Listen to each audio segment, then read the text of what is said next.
freedom is never more than one generation away from extinction. We didn't pass it on to our children in the bloodstream. The only way they can inherit the freedom we have known is if we fight for it, protect it, defend it, and then hand it to them with the well-taught lessons of how they in their lifetime must do the same.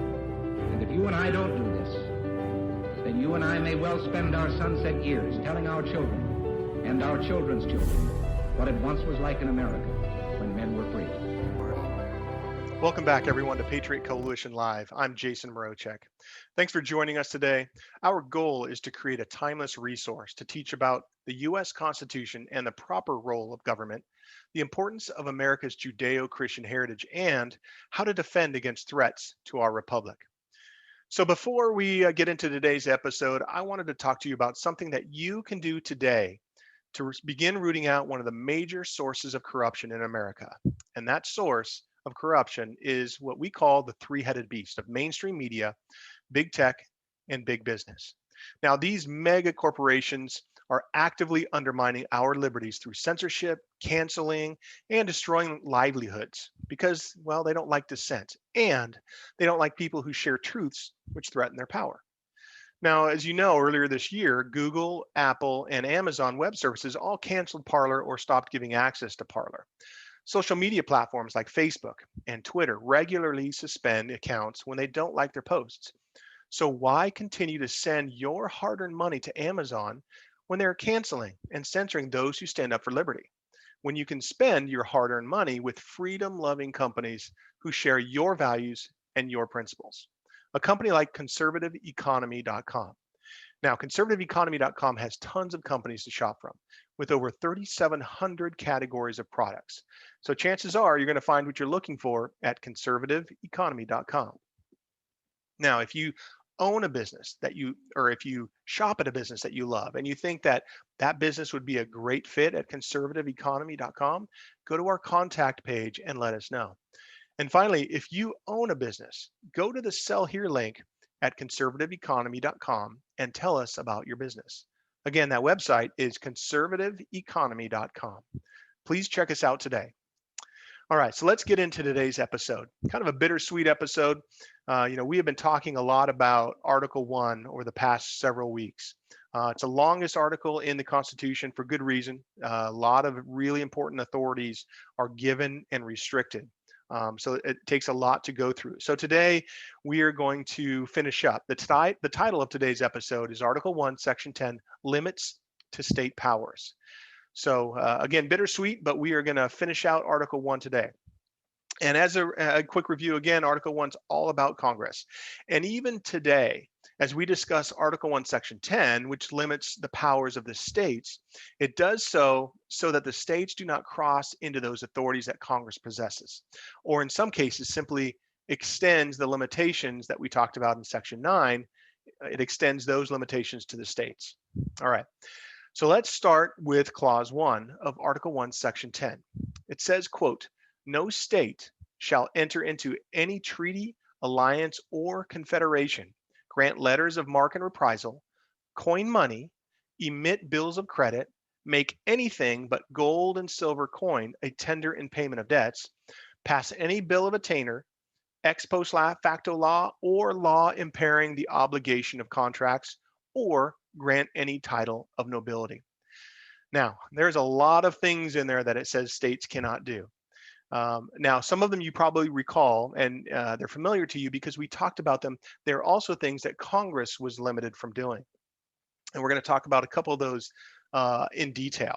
So let's just go through them really quick. So states can't enter into treaties, alliances, or confederations, right? They don't want individual states undermining or whether it's intentionally or not, usurping the authority that the United States has in forming treaties, right? So imagine the United States says, oh yeah, we're not going to do that. But then one of the states makes a treaty with the same country and does it, right? So things like that are not, they're not conducive to a cohesive and unified country, right? So those things are denied to states. Granting letters of marque and reprisal. Imagine if all the states were allowed to give letters of marque and reprisal. And again, if you weren't with us for that episode, letters of marque and reprisal essentially grant the authority to anyone to go and take something or someone that is actually in the waters of another country or on the land of another country, and either bring them back here or dispose of them as they see fit. And so, if you can imagine, all in that case, in that time, 13 states, but now 50 states being able to do that, it would be chaos. Coining money, they're not allowed to do, right? There should be one coin, one money that should be used in all of the United States. Emit bills of credit, right? We talked about this before, but if you weren't with us, a bill of credit is essentially paper money. It's fiat currency. It is essentially a bill given by a government saying, hey, look, we, in exchange for this, you have the credit of, however many pieces of gold and silver. It will be exchanged for that. So it's basically fiat currency. So they can't print money. They can't make anything but gold and silver coin a tender in payment of debt. So they want to make it consistent that debts will be paid by gold and silver. And then pass any bill of attainder. We talked about this, ex post facto law, or this is a new one, law impairing the obligation of contracts.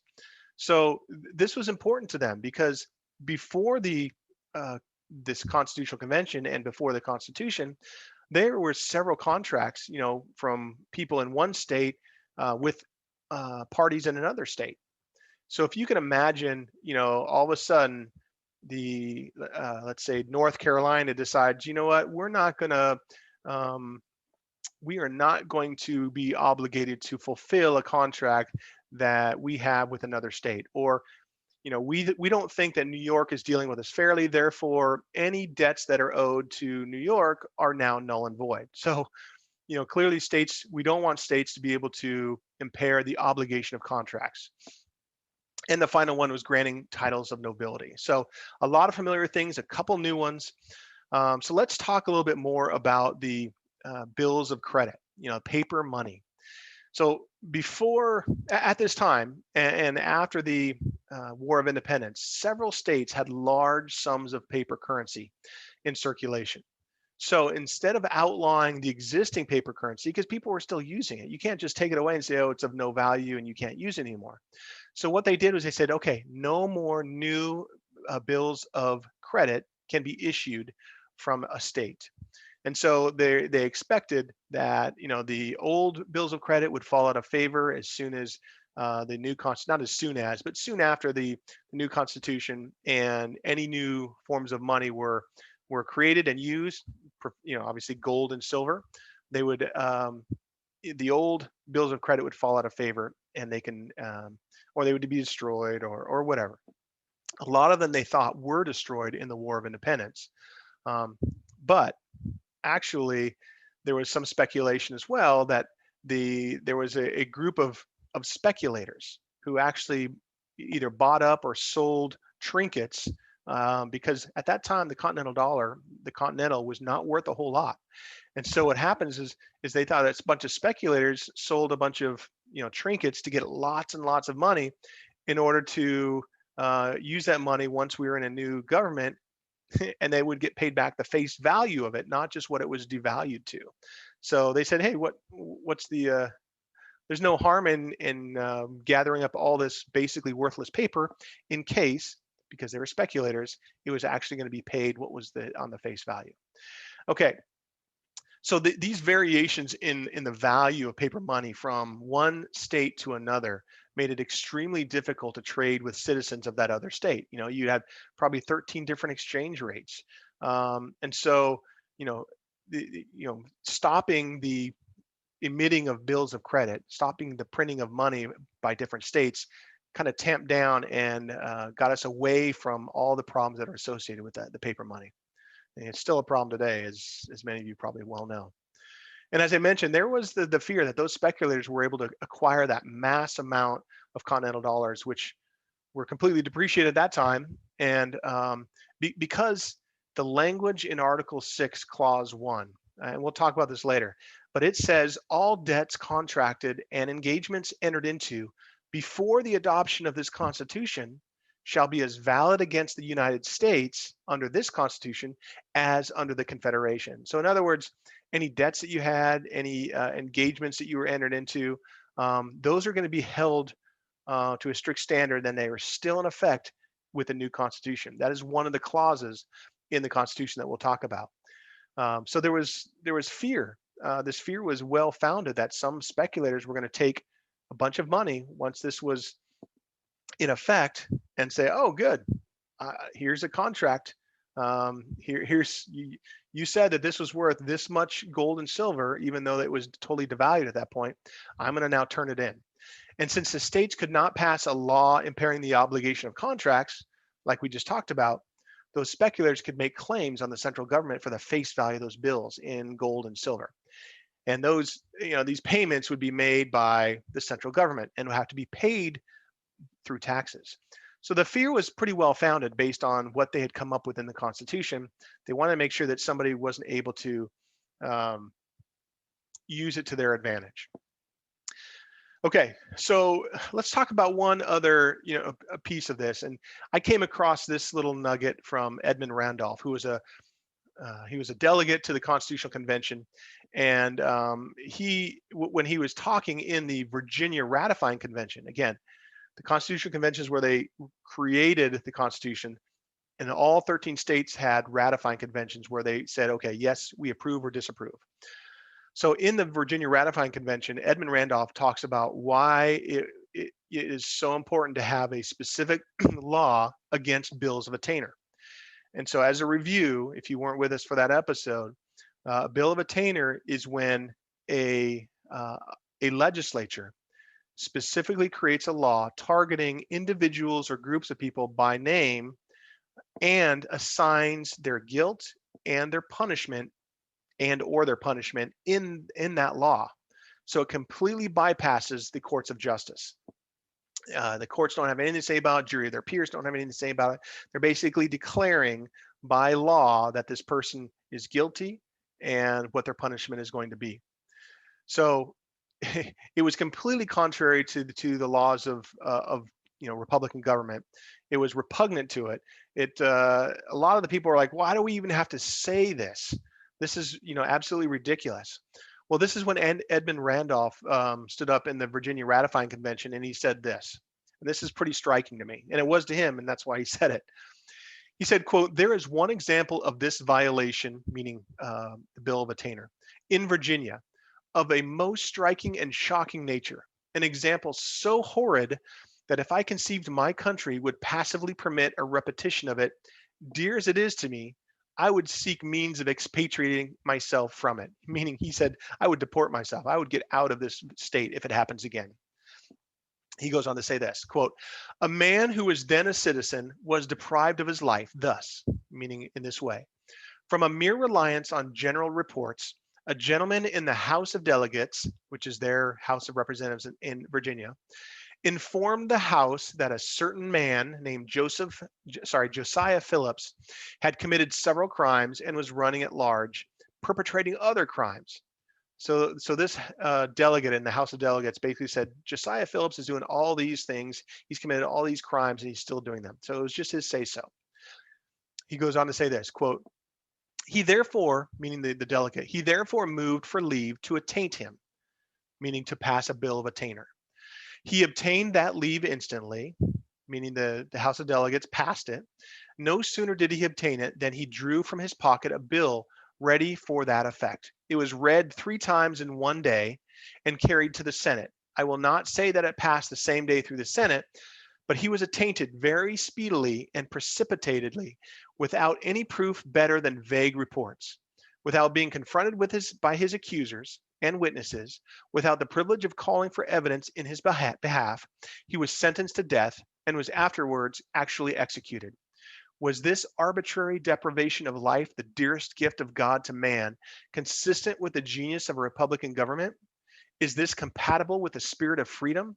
This, sir, has made the deepest impression on my heart, and I cannot contemplate it without horror." Yeah, me neither, brother. So he stands up and gives this reason why it was important that they specifically call out bills of attainder, because in his state, they had already passed a bill of attainder and killed somebody because of it, without, again, jury of peers, without any sort of witnesses, etc. Okay, so it's extremely important that the states are not allowed to do that, as well as the central government. So moving on to clause 2 in Article 1, Section 10, it says, quote, no state without the consent of Congress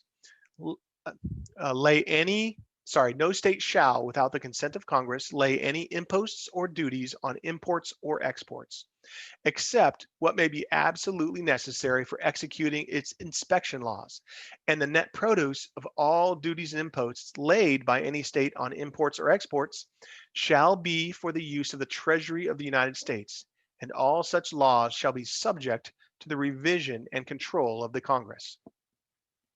Okay, so this concept and some of the language that's in clause 2 here was taken from the Articles of Confederation in Article 6.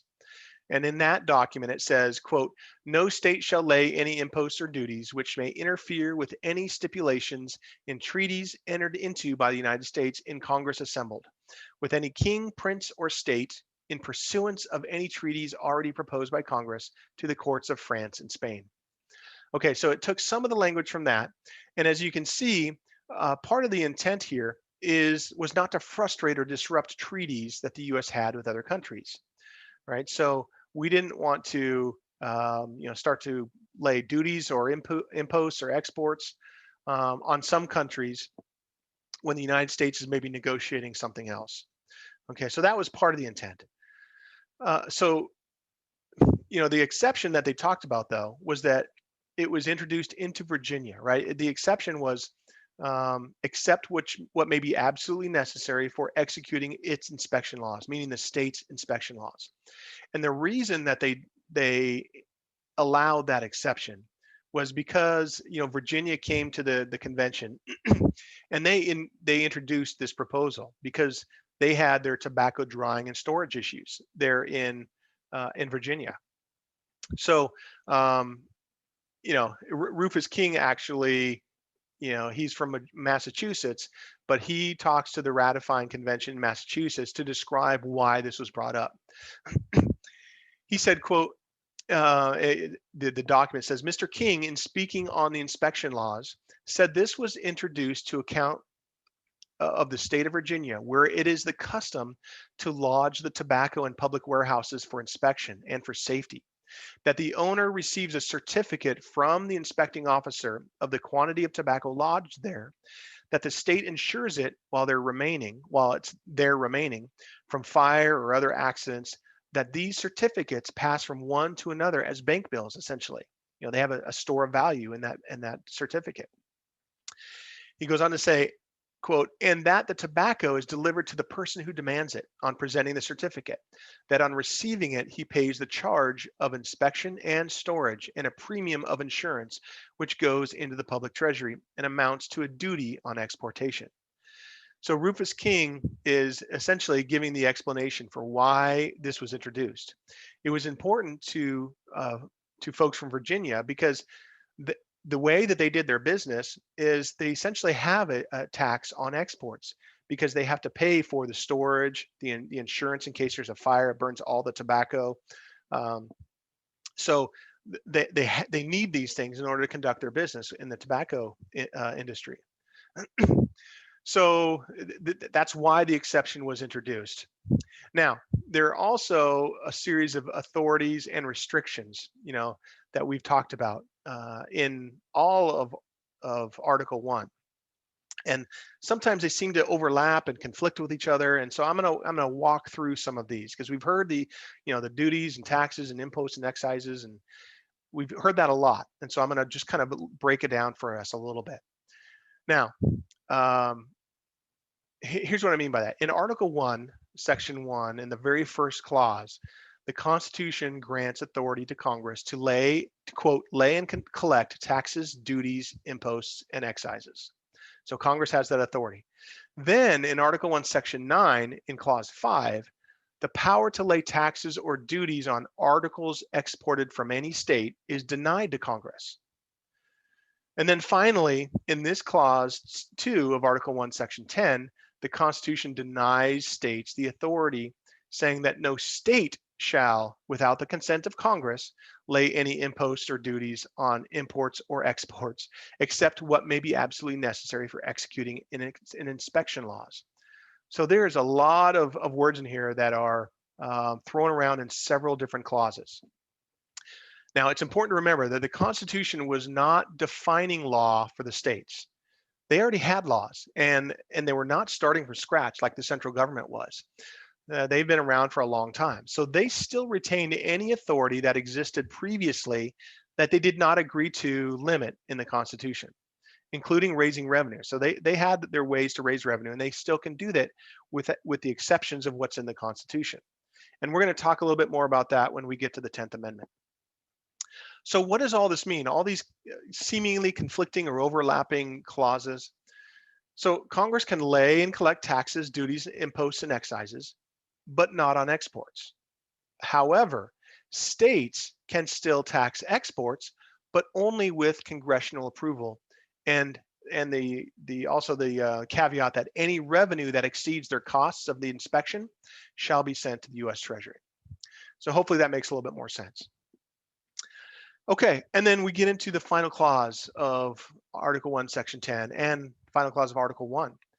It says, quote, no state shall, without the consent of Congress, lay any duty of tonnage, keep troops, or ships of war in time of peace, enter into any agreement or compact with another state, or with a foreign power, or engage in war unless actually invaded or in such imminent danger as will not admit of delay. So this one is fairly self-explanatory.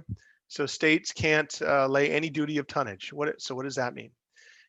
So real quick. So before we talk about that, this clause actually comes, a lot of it, the concept and some of the language comes from the Articles of Confederation as well, in Article 6 and Article 9. Okay, so they're pretty long articles, so I'm not going to read them, but this is where some of the language comes from. So what is a duty of tonnage that the states are not allowed to lay? Well, duty of tonnage is essentially a charge for a ship that comes into, docks at, or leaves a port. And so a lot of times states would say, okay, we're going to charge based on how much merchandise you're bringing in. That's the tonnage part. We're going to tax you a certain amount. So states cannot do that. They can't keep troops or ships of war in a time of peace.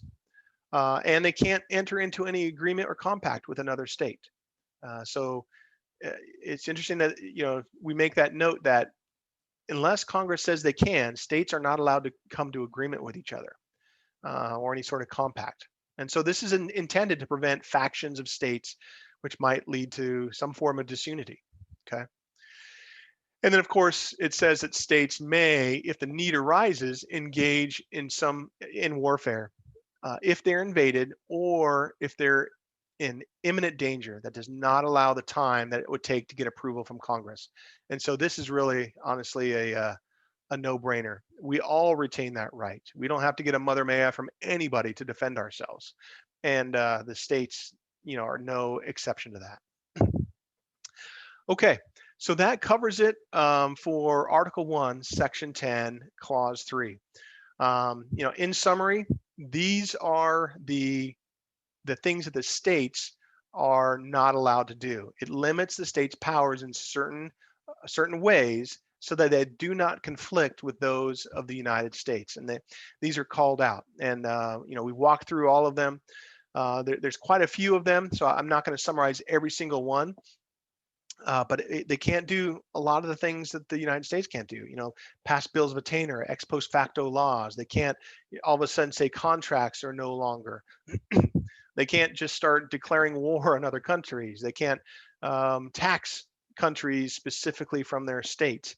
All these things are intended to drive unity and make sure that a lot of the problems that were faced in the Articles of Confederation were solved in the new Constitution. A lot of these things that they said the states can't do this, it's because the states were doing those and it was causing some serious problems. Okay. So, and then in total, in summarizing Article 1, again, Article 1 is all about Congress. It is probably the most important article in the Constitution, in my mind, because we are granting a very solemn duty to our legislature, because we're basically saying, hey, you can make laws that I'm going to have to live by. So when we give up that authority, that authority of, you know, sovereignty, individual sovereignty, we give some of that up, or we loan it to a government.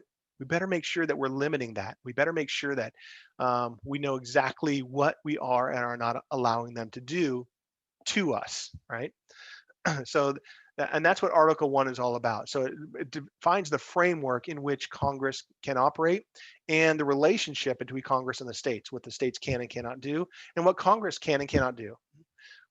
Article 1, Section 8 was probably some of the most important clauses in Article 1 because it enumerates all of those powers that Congress is allowed to do.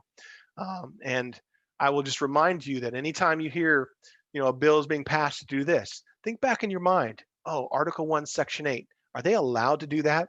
And chances are they're not. I would say at least 75% of the time, maybe up to 85% of the time, they are not allowed to pass that law.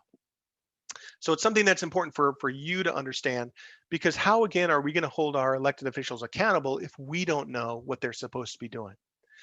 And that goes for the state too, right? If states try things that they're not supposed to do, we have to be able to hold them accountable and say, hey, look, that is not allowed.